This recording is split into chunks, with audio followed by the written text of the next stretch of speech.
Stéphane Peu. Bonjour. Salut Pablo. Salut.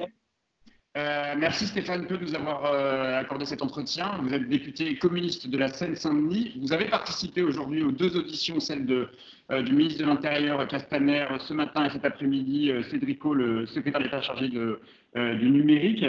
On va revenir dessus évidemment, mais d'abord un mot quand même sur la situation en Seine-Saint-Denis. Tout le monde s'accorde à dire que le Covid-19 est un révélateur, voire un accélérateur des inégalités sociales notamment. Vous, quelles sont vos principales préoccupations ou craintes pour la Seine-Saint-Denis maintenant, tout de suite? La première crainte, c'est l'état sanitaire de la population de la Seine-Saint-Denis, puisque il y a effectivement un taux de mortalité qui a augmenté dans des proportions nettement supérieures aux autres départements.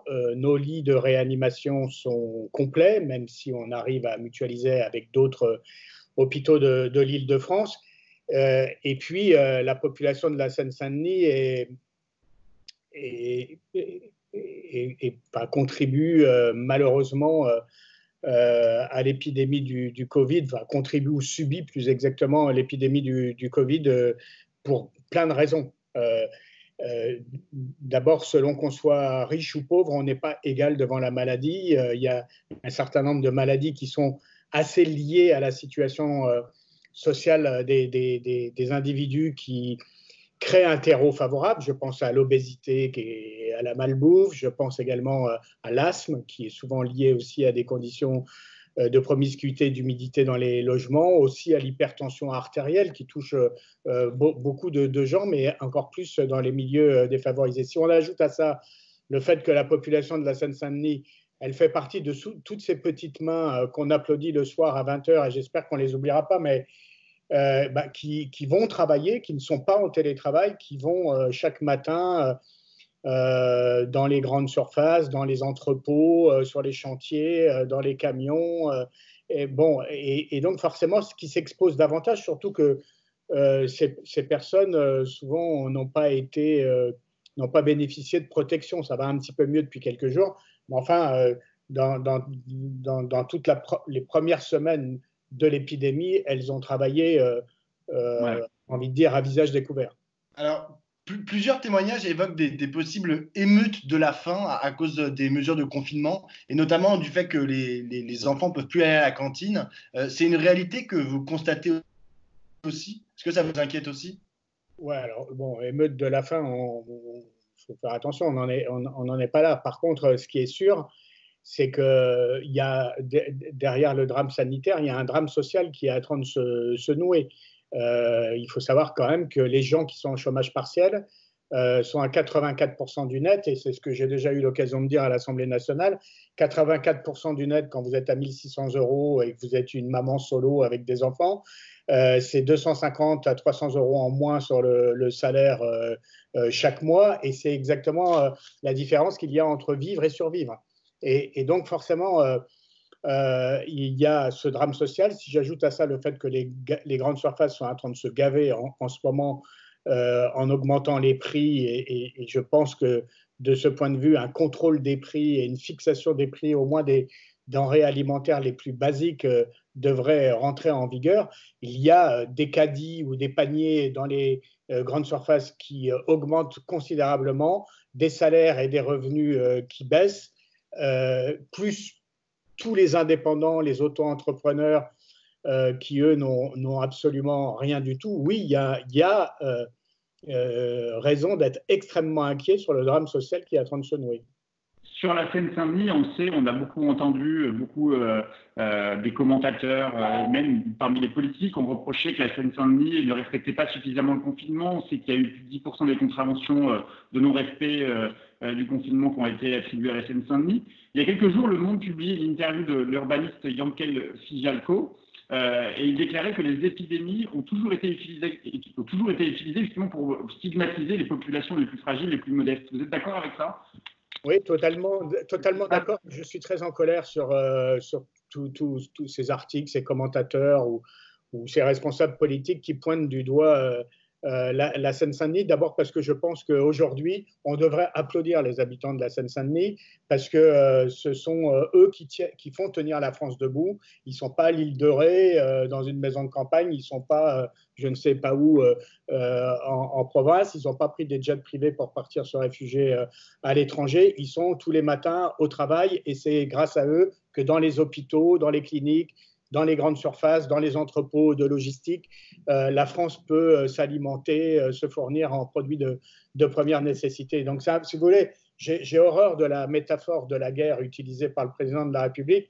Enfin bon, si on prenait, on file un peu cette métaphore malgré tout.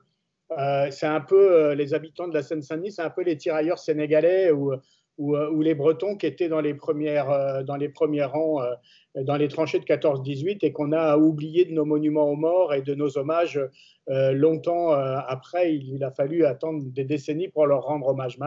Aujourd'hui, les habitants de la Seine-Saint-Denis, je ne demande pas à ce qu'on mette des stèles, des mausolées ou qu'on leur remette, qu'on les couvre de médailles, mais à tout le moins, on doit les remercier plutôt que les pointer du doigt. Les remercier et exiger des augmentations de salaire? Alors, les remercier d'abord, déjà ne pas les pointer du doigt, parce que franchement, vous savez, moi mardi, j'ai fait partie des 8 députés qui étaient à l'Assemblée nationale pour la séance des questions au gouvernement, et je suis rentré à Saint-Denis après la séance, vers 17h30, 18h, et j'ai remonté le boulevard Saint-Germain qui était noir de monde, la place Saint-Michel qui était noire du monde, la place du Châtelet qui était noire de monde, et je peux vous dire qu'il y avait beaucoup plus de monde dans les beaux quartiers parisiens qu'il y en avait dans les rues de Saint-Denis ou en bas des cités. Et après, voilà, la Seine-Saint-Denis, c'est un département qui est dense. Il y a des gens qui vivent dans des petits appartements nombreux. Le confinement a été un exercice et une contrainte beaucoup plus difficile à assumer dans certains endroits de Seine-Saint-Denis. Là, je suis encore intervenu en fin de matinée pour les enfants handicapés pour qu'on puisse ouvrir 3 ou 4 jours par semaine les parcs et jardins pour que les gamins, notamment les gamins qui ont des troubles autistiques, puissent s'aérer et gambader un petit peu sous surveillance. Mais c'est dur, oui, le confinement est dur et il n'est pas dur de la même manière pour tout le monde.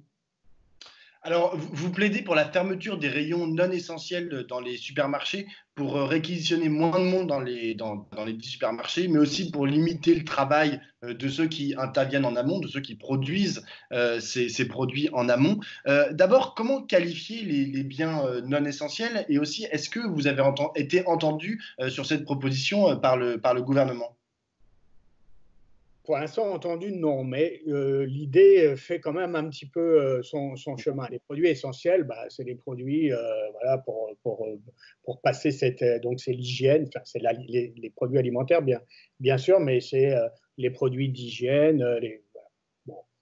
Après, on peut peut-être ne pas ouvrir les magasins de textiles, de vêtements, voilà, si il n'y a pas d'urgence à quelques jours de remplacer sa garde-robe. Ou d'autres produits. Et les rayons librairie, par exemple, des grandes surfaces. Oui, mais les librairies tout court devraient être ouvertes. D'ailleurs, je pense qu'on a fait un mauvais sort au petit commerce d'une manière générale, parce qu'on a fermé beaucoup de petits commerces, on a fermé les marchés alimentaires, ce qui, de mon point de vue, est une bêtise.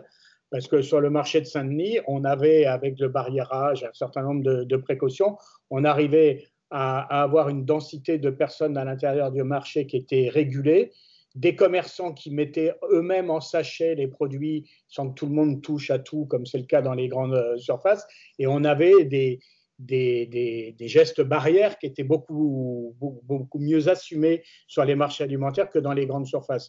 Mais on voit bien que c'est un peu open bar pour les grandes surfaces, un peu open bar pour les GAFA et les livraisons à domicile. Et par contre, un mauvais sort qui a été réservé aux petits commerces qui, franchement, quand je regarde les petites épiceries ou les boulangeries dans ma ville, respectent mieux la distanciation sociale et les gestes barrières que ça l'est dans les grandes surfaces. Un mot quand même aussi sur la question du bâtiment. On sait que vous êtes un député spécialiste, en tout cas connaisseur précisément de la question du logement. Est-ce qu'il faut arrêter le bâtiment en ce moment? Est-ce qu'il faut arrêter la construction? Oui, bien Il sûr. faut arrêter les chantiers. Bien sûr. D'abord, normalement, jusqu'à présent, les chantiers étaient arrêtés. Il y a une tentation, enfin, pour l'essentiel, il y a une tentation suite à un accord de branches entre le patronat, quelques syndicats et le gouvernement de faire reprendre les chantiers. Mais je pense que c'est une bêtise parce que, si vous voulez, on ne peut pas avoir des propos contradictoires. Si on écoute le comité scientifique, il faut à tout prix respecter le confinement. Et respecter le confinement, c'est tout le monde chez soi et on assure uniquement les activités les plus essentielles. Ce n'est pas vrai que reprendre, comme je viens de l'apprendre aujourd'hui, la semaine prochaine, le chantier du Charles de Gaulle Express, c'est essentiel. Ce n'est pas vrai que de reprendre le chantier des Jeux Olympiques, dont il est probable d'ailleurs qu'ils vont être décalés, puisque Tokyo a été décalé, c'est un chantier essentiel, ou les opérations de logement, etc. Donc on peut, je ne pense pas que le bâtiment le soit. J'ajoute une chose, c'est que j'ai été saisi par des salariés et par des syndicats par le fait que certains employeurs font signer des décharges à leurs salariés, ce qui est un véritable scandale. Et par ailleurs, j'apprends que dans des entrepôts, alors ce n'est pas des chantiers, mais on peut imaginer que ça puisse se passer sur des chantiers, mais dans des entrepôts, je pense notamment à l'entrepôt de FedEx sur la plateforme de Roissy, c'est un cluster de Covid-19 parce qu'il y a eu beaucoup de contamination et ils font appel à des intérimaires, non pas à des intérimaires en CDI, mais des intérimaires qu'on engage le matin, qu'on débauche le soir, ce qui fait que la responsabilité de l'employeur n'est pas engagée au-delà de la seule durée du travail contracté avec l'intérimaire. Donc on voit bien qu'il y a tout un patronat qui essaye aujourd'hui de contourner les règles pour à tout prix faire redémarrer l'activité économique au mépris de la santé de leurs salariés. Alors, on l'a dit, vous avez participé aux auditions de Christophe Castaner et du ministre Cédric O aujourd'hui. Un mot sur les libertés. Il est question d'un possible traçage des Français après la fin du confinement, comme l'ont mis en place les Chinois et que les Italiens s'apprêtent à le faire. C'est une ligne rouge pour vous, ce traçage, cette possibilité de tracking? Oui, bien sûr, c'est une ligne rouge parce que, comme vous le savez, les députés communistes ont voté contre l'état d'urgence sanitaire parce que justement, non pas parce que pour nous, il n'y avait pas d'état d'urgence sanitaire, mais parce que les conditions dans lesquelles on nous fait voter l'état d'urgence, c'est-à-dire pour 2 mois, reconductible sur 1 mois, sans possibilité de contrôle de la part du Parlement, est tout à fait exagéré et attentatoire au fonctionnement de la vie démocratique. Et c'est là où on n'est pas en guerre, on est en état d'urgence sanitaire. Et donc, on peut toujours faire appel à l'unité nationale, mais la solidarité de tous, la responsabilisation de tous pour lutter contre le Covid, ça passe par la démocratie, ça passe par la discussion, par le fonctionnement des instances démocratiques.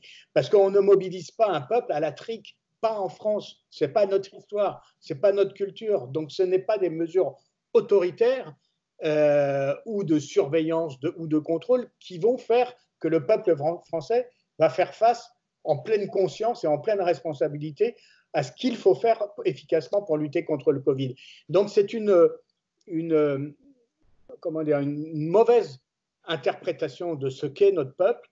Et puis on voit la tentation autoritaire de ce pouvoir qui ne date pas de l'état d'urgence sanitaire, et puis la fascination de la Startup Nation sur tout ce qui est numérique. À chaque fois qu'il y avait un problème dans une administration, on nous répondait dématérialisation du service public, et fabriquant ainsi un peu plus de rupture d'égalité à l'accès aux biens, aux droits. Enfin bon, voilà. Donc bien sûr que c'est une ligne rouge, c'est absolument pas nécessaire. Et en tout cas, si jamais le gouvernement veut aller sur ce terrain-là, il doit passer par une loi et pas profiter des pouvoirs qui lui